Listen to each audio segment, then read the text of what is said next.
Vijayawada SC ST కోర్టులో bail petition దాఖలు చేశారు వల్లభనేని వంశీ. పిటిషన్లో కీలక అంశాలను పేర్కొన్నారు.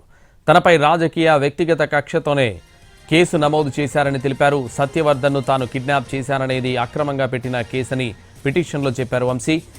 గతంలో కోర్టుకు హాజరు కావాలని పలుమార్లు నోటీసులు రావడంతో సత్యవర్ధన్ కోర్టుకొచ్చారన్నారు. గతంలోనే సత్యవర్ధన్ కేసుతో తనకు సంబంధం లేదని స్టేట్మెంట్ ఇచ్చారన్నారు తెలిపారు. అదే విషయాన్ని మళ్లీ కోర్టుకు సత్యవర్ధన్ తెలిపారు తప్ప తన ప్రమేయం ఏం లేదని పిటిషన్లో పేర్కొన్నారు వంశీ.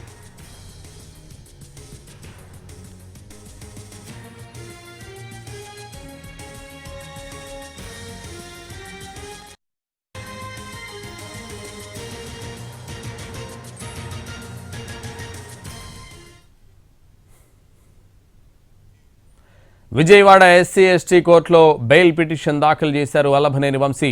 పిటిషన్లో కీలక అంశాలను పేర్కొన్నారు. తనపై రాజకీయ వ్యక్తిగత కక్షతోనే కేసు నమోదు చేశారని తెలిపారు. సత్యవర్ధన్ను తాను కిడ్నాప్ చేశాననేది అక్రమంగా పెట్టిన కేసని పిటిషన్లో చెప్పారు వంశీ. గతంలో కోర్టుకు హాజరు కావాలని పలుమార్లు నోటీసులు రావడంతో సత్యవర్ధన్ కోర్టుకొచ్చారన్నారు. గతంలోనే సత్యవర్ధన్ కేసుతో తనకు సంబంధం లేదని స్టేట్మెంట్ ఇచ్చారన్నారు. అదే విషయాన్ని మళ్లీ కోర్టుకు సత్యవర్ధన్ తెలిపారు తప్ప తన ప్రమేయం ఏం లేదని పిటిషన్లో పేర్కొన్నారు వంశీ. ఇదే విషయానికి సంబంధించి మరింత సమాచారం మా ప్రతినిధి శ్రీకాంత్ లైవ్లో అందిస్తారు. శ్రీకాంత్.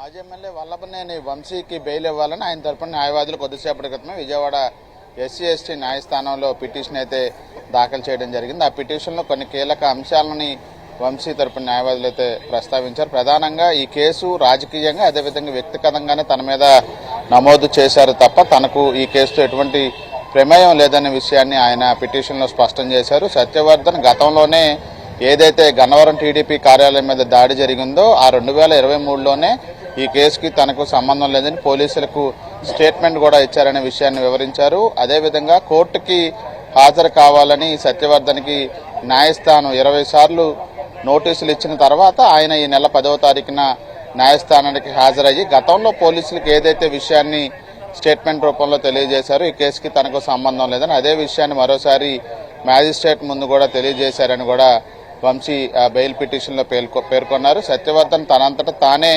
కేసుకి తనకి సంబంధం లేదని అఫిడవిట్ దాఖలు చేసిన సందర్భంలో తనకు అతన్ని బెదిరించాల్సిన అవసరం కానీ కిడ్నాప్ చేయాల్సిన అవసరం కానీ ఎందుకు వస్తాయనే విషయాన్ని కూడా పిటిషన్లో పేర్కొన్నారు.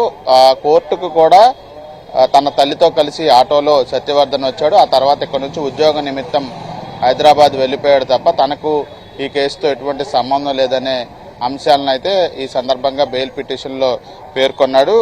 23 అంటే 2023 ఫిబ్రవరి 23 పోలీసులకు ఇచ్చిన స్టేట్మెంట్లో సత్యవర్ధన్ ఏదైతే చెప్పాడో అదే స్టేట్మెంట్ని మ్యాజిస్ట్రేట్ ముందు కూడా చెప్పారు కాబట్టి తనకు బెయిల్ ఇవ్వాలని చెప్పి అయితే కోర్టులో పిటిషన్ అయితే దాఖలు చేశారు. మరోవైపు వంశీని కస్టడీకి ఇవ్వాలని పోలీసులు దాఖలు చేసిన కస్టడీ పిటిషన్లో టెక్నికల్ మిస్టేక్స్ ఉన్నట్టుగా కూడా న్యాయమూర్తి గుర్తించి వెనక్కి ఇవ్వడంతో దానికి సంబంధించిన అన్ని మార్పులు చేసి మరోసారి 10 రోజుల పాటు వంశీతో సహా మరో 2 నిందితులు ఎవరైతే ఉన్నారో లక్ష్మీపతి, శివరామకృష్ణని కస్టడీకి ఇవ్వాలని పోలీసులు కస్టడీ పిటిషన్ మార్పులతో మరోసారి దాఖలు చేశారు. వీటికి సంబంధించి ఇవాళ విచారణ జరిగే అవకాశం ఉన్నట్టుగా అయితే తెలుస్తోంది. మరోవైపు ఎవరైతే సత్యవర్ధన్ ఉన్నారో అతన్ని కూడా పోలీసులు ఈ రోజున న్యాయమూర్తి ముందు హాజరుపరిచి 164 స్టేట్మెంట్ ఏదైతే ఈ కేసుకు సంబంధించి వంశీ తనను బెదిరించి కిడ్నాప్ చేసి దాడి చేసి స్టేట్మెంట్ వెనక్కి తీసుకునేలాగా స్టేట్మెంట్ ఇప్పించాడు కేసు వాపసు